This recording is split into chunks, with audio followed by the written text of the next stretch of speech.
bem-vindo a mais um Momento Saúde Podcast com a Franciele Batista. Eu sou a doutora Franciele Batista, sou ginecologista e vou estar com você aqui em mais um momento de esclarecimentos de saúde para melhorar a sua qualidade de vida e sempre trazendo pessoas maravilhosas. Hoje eu tenho aqui como convidados Selma Azevedo. Seja bem-vinda, Selma. A Selma é uma mãe que desenvolveu um projeto maravilhoso de rádio hoje atualmente e agora, recentemente, ela me revelou no YouTube também para apoiar a saúde de mulheres que passam por essa jornada tripla, quádrupla. Gente, é muita jornada, não vou nem saber falar quantas aqui. E o Dr. Pedro Florindo, meu amigo de longa data, ginecologista, que abrilhanta o nosso estado com melhorias das mulheres em relação à saúde na ginecologia oncológica. Sejam bem-vindos. Falem um pouquinho de vocês para nós e como é que surgiu, Selma. Vamos começar pela Selma aqui. Esse seu projeto, essa sua amparo, seu amparo à saúde das mães nesse momento aí tão especial na nossa vida. Olá, muito obrigada, a princípio, pelo convite. É sempre uma honra estar com você. Você sabe o quanto eu te admiro, a honra que tenho de estar sempre, né? E você, inclusive, foi a primeira entrevistada do meu programa. Obrigada. Então, o programa Coisa de Mãe surgiu da minha página, né? Logo que eu tive o Samuel, veio o período de pandemia. Ainda recordo lá no dia 19 de março de 2020, quando você entrou lá no apartamento. Selma, a partir de hoje, você vai ficar aqui sozinha. Tivemos 8 pessoas confirmadas. Meu Deus, eu quase piro. Eu fiz o parto dela, gente, assim que começou o Covid, né, Selma? Exatamente. Foi bem nas portas ali. Foi às portas do meu primogênito. E aí surgiu, então, essa questão de debater com mães, né, de grupo de redes sociais, Instagrams, WhatsApp, aquela loucura, porque as mães não tinham como ir até o consultório muitas vezes. Não que a gente substituiu ali os pediatras, jamais. Mas a experiência da mãe de primeira viagem é sempre complicado. E numa pandemia tornou-se mais ainda. E foi então que surgiu essa ideia do Instagram, a página Coisa de Mãe. E logo, ao decorrer de todo o tempo, eu estando numa entrevista na Rádio Unitins, conversei a respeito, que eu tinha o interesse de fazer um podcast posteriormente. E foi quando surgiu o convite. Por que não fazer aqui na rádio, né? Então, surgiu o programa Coisa de Mãe. E ali você já abordou assuntos diversos, que vão desde entrevistas a pediatras até uma outra situação que eu acho bem relevante, que é essa questão da violência contra a mulher. Sim, né? Exatamente. A gente aborda diversas temáticas que envolvem a questão familiar, já que é Coisa de Mãe, a gente aborda sobre mulheres, maternidade, tudo que envolve a segurança, o bem-estar e o conforto da família, né? Me conta aí um detalhe que é relevante de alguma entrevista que você fez, assim, uma história que marcou. Falou, poxa, essa mãe aqui, ela teve um momento assim... Você se recorda de alguma situação? Eu, em especial, quando a gente lida com as crianças que sofrem violência, eu acho que isso marca muito, né? Essa ligação da saúde com a segurança pública, essa interação, faz da gente ali um momento de coração mais mole. Né? Então, o atendimento a crianças, quando a gente presta esse atendimento no hospital, traz a maternidade mais aflorada em nós mães, né? Então, são histórias que às vezes a gente ouve de mulheres, de acontecimentos. Assim, tem alguma coisa que você queira citar ou alguma orientação que você queira passar para mulheres que estão vivendo algum momento desse assim delicado, que é um lugar que elas possam, nas suas entrevistas que você acabou conhecendo ali, ter um amparo, ter um apoio? Então, me veio à mente uma situação referente a uma mãe atípica. Ela relatou em uma das entrevistas que ela estava no banco, ali na fila preferencial, com o filho, e, por sinal, bem demorada a espera dela, mais de 2, 3 horas na fila esperando. E, no momento do seu atendimento, ainda houve um certo desrespeito. Alguém questionou por que ela estava na fila preferencial, se ela não aparentava estar grávida e não ter nenhuma deficiência. E aí ela falou assim, o autismo nem sempre tem cara, eu sou mãe de uma criança atípica e estou aqui acompanhando ele. E foi uma situação bem complicada, porque, assim, hoje, infelizmente, apesar de muitas pessoas buscarem o conhecimento, de se informar, de saber o que é o autismo, eu cito o autismo porque foi algo que me tocou, e eu também tenho um sobrinho, filho da minha irmã mais velha, que é autista, e eu sei da luta dela, inclusive dentro da própria família, para aceitar esse diagnóstico, a começar do falecido marido dela, que morreu sem aceitar tão bem. E ela falando isso para mim me tocou, porque a sociedade precisa ainda assim recorrer à informação, conhecer direito do que se trata, buscar entender o que é o autismo, para não sair dando pitacos, palpites desrespeitosos, ter um acolhimento de verdade com a mãe atípica. Quando eu falo mãe atípica, porque todas nós mães, a partir do momento que tenhamos um filho, a gente passa a ver a vida de forma diferente. E onde não cabe nosso filho, não nos cabe também. Exatamente. Esse coração, gente, muda total. Pedro, eu sei que coração de pai também muda, né? Você é um pai aí recente, Pedrinho está lá, tem um tempo assim de vida que você mudou toda a história, mudou tudo, e hoje você está aqui amparando a saúde das mulheres no Tocantins. E eu te recebo aqui com todo amor e carinho nesse programa.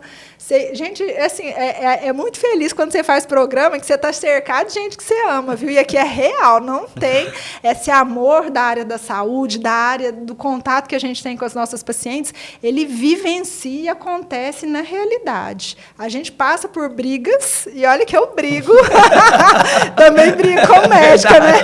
Puxava as orelhas deles em determinados momentos. Não coma isso, meu colega aqui de profissão, vamos lá, vamos seguir juntos aqui. Mas a gente constrói um momento de auxiliar muito as mulheres. E no Tocantins, isso faz uma diferença gigantesca, que é em relação a câncer, né? Quando a gente trabalha com câncer, quando a gente tem uma equipe multiprofissional falando sobre isso, em alguns episódios a gente já abordou sobre a equipe multiprofissional, mas ter médicos que estão voltados a dar realmente o seu dia a dia, o seu tempo, empenhar o seu conhecimento em salvar vidas é muito importante. E você, meu amigo, tem esse papel aqui no Tocantins. Então, eu queria que você mencionasse para a gente como é que é esse dia a dia dessa mulher, quando ela chega até nós, ali ela vem da unidade de saúde com aquele coração todo doído por um diagnóstico assim, né? Que ela tem ali, muitas das vezes nem é totalmente um câncer propriamente dito, mas ela já vem com aquela ideia, já vem com o rótulo, câncer.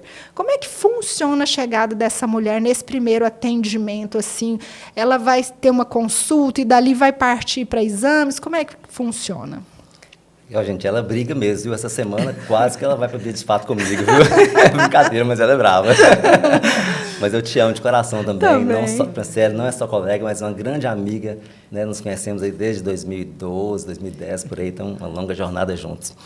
E quando você falou do meu filho, eu já me emocionei, sabe que eu sou todo coração, né? Então quase o olho já começou a encher de lágrimas aqui. Gente, e eu tenho que falar de gratidão antes, porque quem vive milagres tem que agradecer o tempo todo. E eu sou uma pessoa que vive milagres. Eu descobri minha infertilidade com 16 anos, foram mais de 30 anos achando que não poderia ser pai. Depois vocês vão lá no Instagram, vocês vão saber a história toda. Mas, enfim, Deus me concedeu esse milagre. Foram 2 anos de colocando o joelho no chão, todo dia, 3 horas da madrugada, e orando por esse filho. Deus me deu hoje o Pedro, né? Isso eu também agradeço muito à minha esposa, que confiou que seria possível. Então, minha gratidão a Deus. E gratidão a Franciele, que me deu essa oportunidade de estar aqui hoje, podendo trazer um pouquinho de informação, de conhecimento para vocês. Por falar no meu filho, voltando aí, o meu tratamento também, ele remodulou a minha profissão. Hoje eu tenho um atendimento muito mais humanizado, eu conheci a medicina ortomolecular, onde foi a base do nosso tratamento, e aí eu acabei estudando e me formando também, né, na medicina ortomolecular, na medicina integrativa, e hoje eu ajudo muitos casais que não podem ter filhos a também realizar os seus sonhos. Mas, indo aí ao câncer, paciente oncológica, né? Nosso objetivo hoje é fazer com que essa paciente não tenha o câncer. Nós vamos falar sobre isso. Né? É a prevenção primária para ela não chegar lá. Mas a gente acontece muito em uma região ainda menos desenvolvida em relação ao sul, em termos de conhecimento, cultura, acesso aos exames simples como a prevenção. Às vezes aqui a gente consegue uma ressonância mais fácil do que a mulher do interior consegue fazer uma prevenção. E isso impacta muito, porque, principalmente do câncer de colo de útero, é uma doença que é 100% prevenida com exames simples de prevenção Papa Nicolau. E muitas mulheres, às vezes, recebem o diagnóstico lá no interior, como vocês falaram aí, de uma lesão simples, uma lesão precursora. Mas o colega também, essa semana você entende uma, ela chegou desesperada, chorando, queria atendimento para ontem, com uma lesão precursora, e falaram com ela que ela tinha câncer. Então, assim, a gente vê muito isso acontecendo. E o fluxo dessa paciente aqui, né, no estado, ela é atendida na atenção básica, ou seja, no interior ou em Palmas. Depois ela é encaminhada, se der um diagnóstico de câncer ou lesão precursora, ela é encaminhada para o HGP.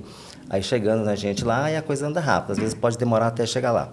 Mas lá hoje a gente não tem fila de espera para cirurgias oncológicas, o que é muito bacana. Não, tanto comigo como com os outros colegas, não tem fila de espera. Então, a gente consegue fazer funcionar o que é legal hoje no nosso país, que é aquela espera de 60 dias no máximo para a paciente acessar esse acontecimento cirúrgico, esse acontecimento de atendimento em relação a esse diagnóstico. Quando a gente fala lesão precursora, a gente está falando aí de NIC1, NIC2, NIC3, ou HCIL, LCIL, que pode vir aí no seu preventivo, que são essas alterações causadas pelo vírus HPV. Né? Hoje, o Tocantins e a região norte ainda são locais onde câncer de colo do útero mata mais do que câncer de mama. Né? A gente quer mudar esses indicadores, em breve a gente luta por isso, né?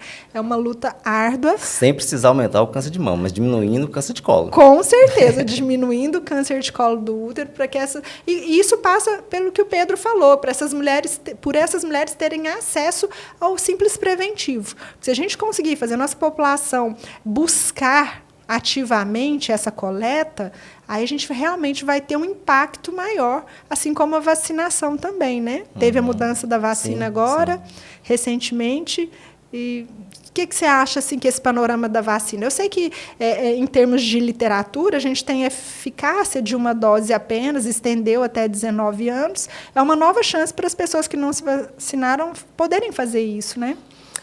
Antes, um tempo atrás, acreditava-se que deveria vacinar só quem ainda não teve contato com o vírus HPV. Só as meninas mais novas ou jovens que não tiveram relação e não tiveram esse contato. Mas hoje se sabe que mesmo ela já tendo algum contato com o vírus, quando vacina, essa imunidade ela é ativada. Ela ainda é melhor do que a imunidade provocada por aquele vírus. E outra coisa, tem mais de 100 tipos de vírus, 100 subtipos diferentes do vírus HPV. E muitas vezes ela pode contrair um vírus que não é oncogênico, ou seja, que não vai ser cancerígeno. E ela pode, no futuro, contrair um outro vírus, que são 4 os mais potenciais oncogênicos, que é o 16, 18, 31, 46. Esses são os principais, mas aí a vacina vai pegar esses vírus. Hoje nós temos a vacina quadrivalente, tem outras vacinas também, que são ainda mais eficazes. Então, mesmo a mulher já tendo relação sexual, hoje já indica a vacinação mesmo assim.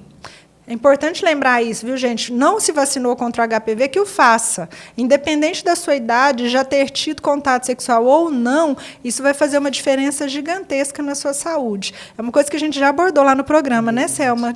Incentivar as mães a vacinarem. E quem sabe, no futuro breve, a gente conseguir até associar isso à questão da matrícula. Acho que é sempre ideias que surgem, né? De tentar trazer para as pessoas que remover essa ideia de que a vacina é ruim. Isso ficou muito com a epidemia do Covid. Essa ideia, tenho medo, está acontecendo muita coisa, enfim. Mas o Brasil sempre teve um calendário vacinal elogiado pelo mundo afora. Inclusive contra a gotinha da polio, que hoje em dia já não consegue também alcançar os níveis aí necessários para esse acontecimento de prevenção, né, da nossa juventude. Não sei como é que vai ser aí para daqui a alguns anos adiante, sem vacinas. Tem correntes que defendem a não vacinação, mas é preciso que você entenda que isso pode implicar num impacto grande nessa criança não vacinada, na saúde dele, num adulto com uma exposição grande à saúde, né, a outras doenças na sua saúde. Bom, gente, daqui a pouco nós teremos aí mais um Momento Saúde para vocês. Então, fiquem ligados que a gente volta já já.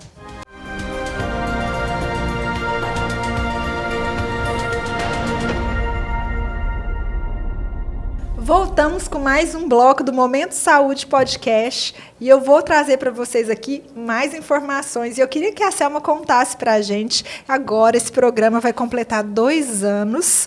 Ali, em momentos especiais, em acontecimentos diferentes, ali com pessoas... Eu já vi nutri, já vi pediatra... odontopediatra ali, mas a gente vê também muita participação das pessoas tirando dúvidas, né? Essa questão da dúvida, nós já tivemos lá um episódio relacionado à parte de sexualidade, e isso movimentou muito essa percepção de homens e mulheres que estavam ali naquele momento. Essa interação, as pessoas fazem muitas perguntas relacionadas à sua saúde, né? Então, essa ideia de que o brasileiro ele é muito restrito, ele tem vergonha de se expor, acho que vem caindo por terra, né? As pessoas querem realmente informação, elas têm buscado muito isso. Você percebe isso também, Selma? Sim, eu percebo. E assim, o interessante do programa Coisa de Mãe, que é isso. A preocupação nossa é levar informação de fato relevante e que sejam verdadeiras, levando em consideração que a rede social hoje é um veículo muito importante. Porém, também com muitos problemas de fake news, de informações que levam as pessoas a cometerem erros assim graves, né? Inclusive nos cuidados com as crianças. Exatamente. Você me fez lembrar uma coisa que agora, gente, que tem umas fake news que rolam por aí que diz assim, perca sua gordura abdominal em 5 segundos, né? É um estalar de dedos assim que você vai perder e vai desaparecendo, as imagens vão desaparecendo aquela gordura. Gente, isso é o sonho, né? Quem não gostaria dessas pílulas mágicas? Mas a realidade é outra, que a gente tem que se alimentar bem, a gente tem que demonstrar hábitos de saúde para que as crianças possam começar a fazer isso, essa repetição desses hábitos, né? Exatamente. E o programa é isso, é levar informações de profissionais confiantes, responsáveis, de renomes, né, que tem realmente um embasamento científico para levar para o público. Porque não basta só trazer uma informação relevante, ela tem que ter um embasamento, né, para, de fato, a pessoa ter ali uma origem, de onde vem essa informação, com base no que eu posso acatar essa informação e acolhê-la para a minha vida. Me conta um pouquinho dessa sua parte de mãe. Como é que foi a chegada dos meninos? Assim, eu sei que você tem uma profissão que mobiliza muito a movimentação feminina. Sim. E aí, de repente, você se vê naquele momento em que tem que mudar um pouco a rotina, tem que quebrar. Eu tenho que ser diferente dali da porta para fora do que eu sou para dentro. É difícil isso? Foi bem difícil. No fim de semana passado, no bate-papo com o delegado Anderson, que inclusive eu tive o privilégio de trabalhar por quase 5 anos, falei para ele que nenhuma operação policial é tão complexa igual maternar. E ele concordou comigo. De fato, maternidade é algo que vira do avesso. A gente pensa que sabe, porque ajudou, às vezes, a cuidar do irmão mais novo, dos sobrinhos, mas é totalmente diferente. Quando vem da gente, vem para nos testar, para nos transformar. E maternidade é um eterno aprendizado. A gente aprende a ser mãe todos os dias. E todos os dias tem aquela bela autocobrança. Será que eu estou sendo uma mãe suficiente? Será que eu estou sendo presente o suficiente? Será que eu estou ensinando como devo ensinar? Então, assim, é um desafio contínuo, diário. E todos os dias a gente se reinventa. Começa a fazer de um jeito, depois termina de outro. Me diz uma coisa, como é que você enfrenta as telas em casa? Como é que funciona aí? Esse é o desafio, gente. É o desafio do mundo moderno. Barrar isso aqui. Depois eu vou falar. Olha, em casa tem um conflito sério com essa questão de tela, porque eu sou contra e proíbo totalmente, e o pai já quer liberar pelo menos 1 horinha no dia. E, assim, atualmente, como que funciona? Na minha presença, 0. Eu não dou. Mas, quando eu me ausento, às vezes o pai acaba dando. Eu ouvi essa frase lá em casa. Olha que eu estou chegando daqui a pouco, hein? Mas, no geral, engraçado, aconteceu até um episódio recente. Eu estava saindo de casa, e aí meu filho, geralmente, quando eu estou saindo de casa, ele fica todo triste, pedindo para eu não ir, ou querendo ir comigo, né? E aí, numa situação, ele, mamãe, vai logo, muito obrigada, vai com Deus, bom trabalho. Eu falei, isso não está certo. E eu voltei e falei, ué, filho, você nunca esteve tão apressado para que a mamãe fosse para o trabalho? É porque o papai vai me dar tela. Isso tem mudado, né? Me conta aí a sua experiência de médico, que sabe que faz mal para os olhos, que compromete aí esse desenvolvimento de psicomotricidade das crianças. Como é que a gente enfrenta isso? Qual que é a sua dica para poder driblar, pelo menos assim, muitas horas, né, frente às telas? Gente, não dá receita de bolo, não, porque não tem, na verdade, né? Cada filho é um filho, cada pai é um pai. Até lá em casa, a minha esposa até fala que eu só não faço da parte de mãe, dar o peito, o resto eu faço tudo. Então, eu sou uma mãe que não amamentei. Mas lá em casa, meu menino tem 3 anos e pouco, não come doce, nada de doce. Se você chegar a oferecer para ele um doce, ele vai falar, tem açúcar? Ele fala, não tem, ele não vai aceitar, sem briga, sem choro, e 0 tela. Até hoje não tem. Ele só, muito de vez em quando, assiste o jogo comigo, mas muito pouco também. Ele já sabe que ali ele assiste também uns 10 minutos, depois já quer brincar. Então, e nem pela questão dos olhos, que também tem a ver, mas é muito para brincar como criança, como antigamente, brincava de carrinho, brincava de puxar carrinho, e, enfim, jogar bola. Então, a gente entende, tanto eu como minha esposa, a gente tem consenso nisso, aí não dá conflito. Essa parte da medicina integrativa, que eu também apoio e você também trouxe aqui para o nosso bate-papo, a gente recebe muito esse conceito do quanto é importante o sono, essas horas de sono, o quanto é importante a gente buscar neurotransmissores que sejam reais para nós, o que as telas não trazem, que elas trazem um excesso de dopamina imenso ali, que fica o tempo todo feliz, coisa que não é real. E, então, o que mais você diria para nós que seria importante a gente acrescentar nesse estilo de vida para buscar mais saúde? Então, viver experiências reais. O que é experiências reais? Por exemplo, no mínimo 2 vezes por semana, eu saio com o menino para o Parque César Mar, ou para a praia, ou para um outro lugar, para ele poder brincar de fato, andar de bicicleta, sujar o pé, descalço o tempo todo. Então, é na prainha, para poder pôr o pé na água. Essas coisas que a gente se vê que os meninos de tela, eles não querem, não fazem mais hoje, né? E são experiências que ficam. As pessoas acham assim, não, ele vai esquecer depois, então não precisa fazer isso hoje, não. Não gosto muito de falar, não vou te levar no parque tal, não precisa levar no circo, não, que vai esquecer depois. Puxar depois assim, nada, grava tudo. Meu menino lembra hoje de coisa que a gente tinha lá em Minas, quando a gente morava lá, ele tinha 1 ano, ele lembra, ele vai falando, ele fala de coisas de lá, então lembra, e outra coisa, fica gravado na pele, né, as experiências, né?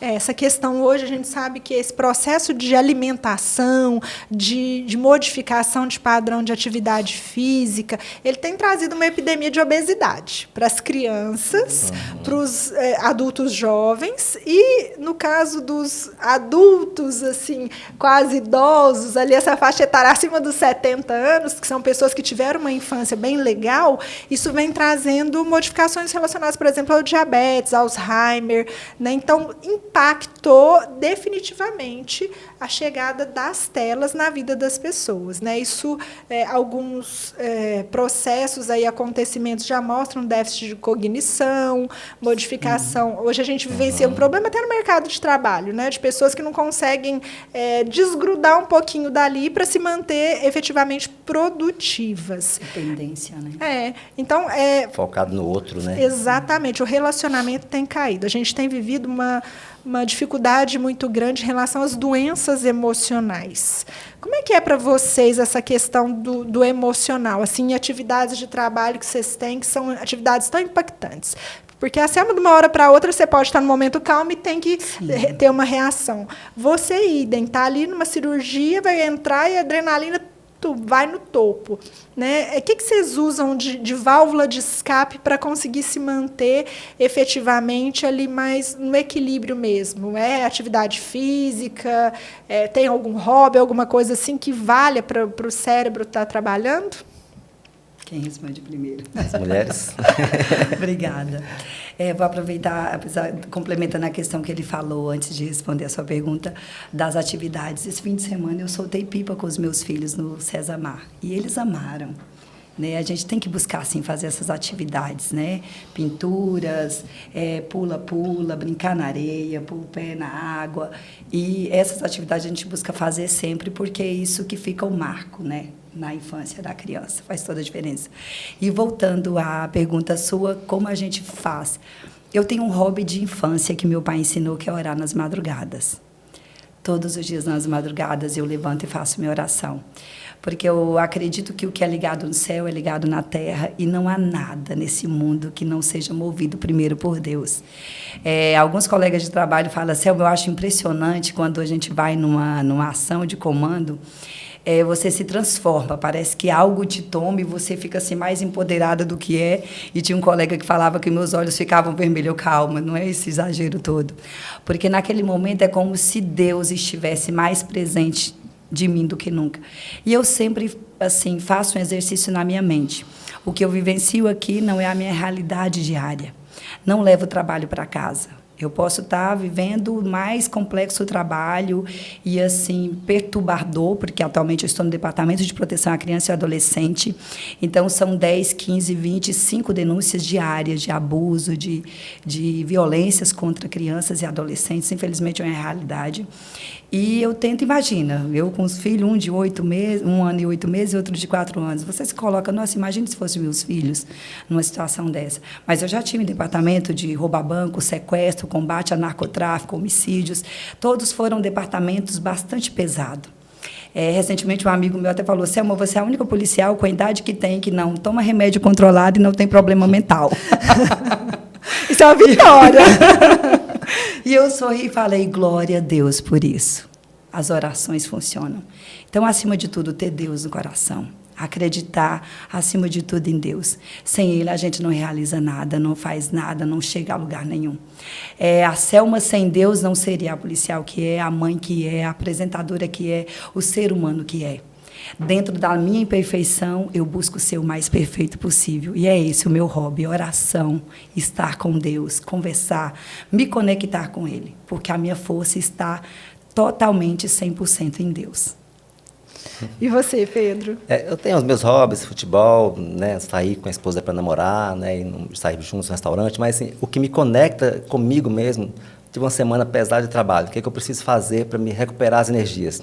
Se você me encontrar um dia no Parque César Mar, abraçado a uma árvore, ou sentado em algum lugar, de olhos fechados, pode passar, sabe que eu estou me conectando com Deus e estou em meditação.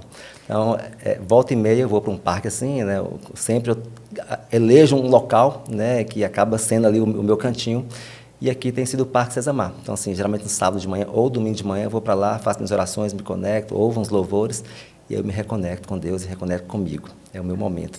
Mas eu queria pegar um gancho que você falou aí da obesidade, do sobrepeso, nós falamos de câncer. A cada momento vão se condenando alguns alimentos, né? Já condenaram o ovo, já condenaram a banha de porco, já condenaram até a carne mesmo, normal. E aí eles vão fazendo estudos, pesquisas mais recentes e vão libertando... Modificando isso. Vai modificando isso. Então, a gente fala que a medicina, na verdade, de ontem é mentira de hoje, né? E vai mudando. Então, na verdade, o vilão que a gente tem visto para a obesidade, para o diabetes, resistência à insulina e para câncer é o sobrepeso e os carboidratos. Os carboidratos, as farinhas brancas, né? Os açúcares, por isso que meu menino não come nada com açúcar. A gente tem levado isso e vamos tentar levar, quando ele não está na escolinha ainda, mas vai ser um desafio a hora que entrar na escolinha, mas vamos tentar isso aí. Mas o vilão que eu acredito que todos os estudos atuais têm mostrado que o vilão, na verdade, são os açúcares, são as farinhas brancas e os alimentos multiprocessados, processados. Então, relação muito direta com o câncer. Gente, então, para vocês imaginarem aí sobre essas falas aqui, o que a gente tem? Nós temos que exercício físico adequado. E aí você pergunta, Franciele, quanto é que é o adequado? 150 minutos por semana, você pague nas prestações que você quiser, mas já está suficiente. É uma boa medida aí para atividade física. Alimentos, o quanto mais ligados àquele modo de produção inicial dele, quanto menos processados, menos cozidos possíveis, vão oferecer uma quantidade maior de nutrientes. E, claro, que a gente tem aqui a conexão, e isso é cientificamente provado, também eu creio em Deus aqui como meus convidados, mas cientificamente nós temos comprovação na literatura, tanto médica quanto da avaliação de parte de psicologia, que as pessoas que têm uma conexão com Deus, elas têm uma melhora nos quadros de saúde, tá? Seja num quadro de câncer, ou seja num quadro de problema emocional, ela vai ter uma possibilidade maior de superar isso quando comparada a outra pessoa. E se não for para superar, mesmo ela vai ter um conforto maior para aceitar aquele momento, quando comparada a outra pessoa que não tem esse mesmo hábito. E aí, independente da sua religião, qual o seu credo, mas ter essa conexão com Deus para que você possa ter uma esperança. É isso que move o ser humano, né? Ter uma visão de um mundo, uma possibilidade melhor lá adiante, né? Então, eu queria fechar esse momento aqui dizendo para vocês que busquem essas conexões, que é muito importante a gente ter esse momento único de reconexão com Deus, com o nosso Ser Supremo aí, para que a gente possa ter um corpo mais saudável. Queria agradecer meus convidados. Foi um prazer receber vocês aqui, tá? Selma, você mora no meu coração, você sabe, você é da minha família, né? Eu falo isso, né, gente? Quem eu tirei os bebezinhos da minha barriga, tudo da minha família. E Florindo, você errou, tá? A gente não se conhece de 2012, não, é de 2004, gente. Ele foi meu primeiro vizinho aqui, tá muito antes disso. Errou nos cálculos. Há 20 anos já que ele me aguenta. E ela é da época que eu era só Florindo, agora eu sou Pedro Florindo. Pedro Florindo. E esse trocadilho que eu demoro para colocar aqui na minha cabeça. E aí o Pedro Florindo, meu vizinho de longa data, a você e a Selma, agradeço muito por estar aqui nesse episódio comigo. Foi um prazer. Eu tenho certeza que quem está aí na sala de casa se engrandeceu muito com essa nossa conversa, com as experiências de vocês. Vocês são sempre bem-vindos aqui ao Momento Saúde Podcast. Muito obrigada. Obrigada, minha querida. Eu que agradeço e foi uma honra estar aqui com você. Foi um momento de passar informação, mas foi um momento de a gente se divertir, né, Verdade. Selma? Obrigado, um beijão no coração seu, um beijão no coração de todos. Obrigada. Gente, até o próximo episódio. Fiquem com Deus e um beijo grande.